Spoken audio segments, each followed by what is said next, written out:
আলাইকুম। আজকে হচ্ছে আমি রুই মাছের ডিম দোপাজি করব। তো এখন আমি কড়াই বসিয়ে দিয়েছি। তো এখন এটার মধ্যে আর কি আমি তেল দিয়ে দিলাম। এখন পেঁয়াজ কুচিগুলা দিয়ে দিলাম, পেঁয়াজ কুচি আর কাঁচামরিচগুলো মাঝখান থেকে কেটে নিয়ে দিয়ে দিলাম। তো এখন আর কি আমি এটা ভালো করে নেড়ে নিচ্ছি।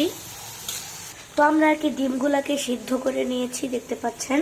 তো এখন এখানে হচ্ছে, তো আমি একটু ভালো করে নেড়ে নিচ্ছি। আপনারা বাসাটা ট্রাই করবেন, এটা খেতে কিন্তু খুব মজাদার।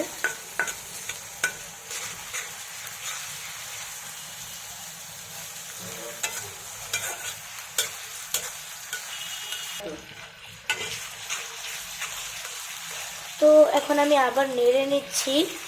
দেখতে পাচ্ছেন কত সুন্দর লাগছে দেখতে। আপনারা এটা কিন্তু বাসায় ট্রাই করুন। তো আপনারা আমার চ্যানেলটাকে লাইক, সাবস্ক্রাইব, কমেন্ট করবেন। আমি যেহেতু নতুন আসছি, তো আপনারা আমাকে প্লিজ প্লিজ সাপোর্ট করবেন। তো দেখতে পাচ্ছেন আমি এখানে আবার নাড়ছি। এটা আর কি পুরোপুরি ভাজা ভাজা হয়ে গেলে আমি আর কি এটার মধ্যে হলুদ মরিচের গুঁড়া দিব, মানে মশলা দিব।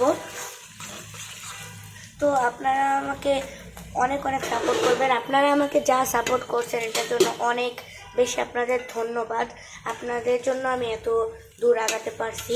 তো এখনও আমি এটাকে নাড়ছি। তো এখন আর কি এটার মধ্যে আমি লবণ দিয়ে দিব।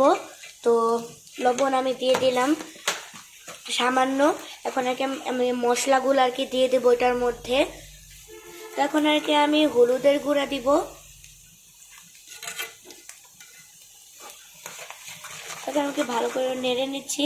এখন আর কি মরিচের গুঁড়া দিয়ে দিলাম আমি। তো আপনারা এটা বাসায় ট্রাই করবেন। তো দেখতে পাচ্ছেন কত সুন্দর দেখাচ্ছে। তো এখন আর কি আমি যে ডিমগুলো আর কি সিদ্ধ করে রেখেছিলাম সেগুলো আর কি দিয়ে দিব। যে ডিমগুলো আর কি সিদ্ধ করে রেখেছিলাম সেগুলোকে আমি দিয়ে দিলাম।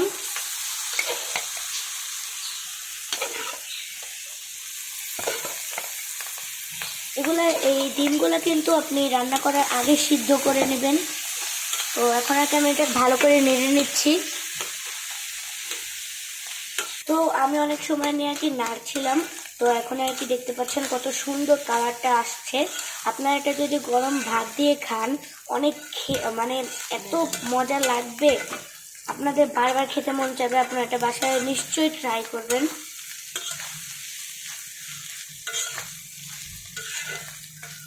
আপনারা আমাকে প্লিজ প্লিজ প্লিজ সাপোর্ট করবেন প্লিজ। আপনাদের জন্য এত কষ্ট করি আমি, এই গরমের মধ্যে রান্না করি, তারপর এডিটিং করি, ভয়েস দিই, আপনাদের জন্য এত কষ্ট করি। আপনারা যদি আমাকে সাপোর্ট না করেন তাহলে কে করবে? তো আপনারা এটা যখন করবেন তখন একটু খেয়ে দেখবেন যে লবণ হয়েছে নাকি। তো এখন আর কি রান্নাটা শেষ হয়ে গেছে। দেখতে পাচ্ছেন কত সুন্দর, মাশাআল্লাহ মাশাআল্লাহ। তো আজকের মতো বিদায় নিচ্ছি। আসসালামু আলাইকুম।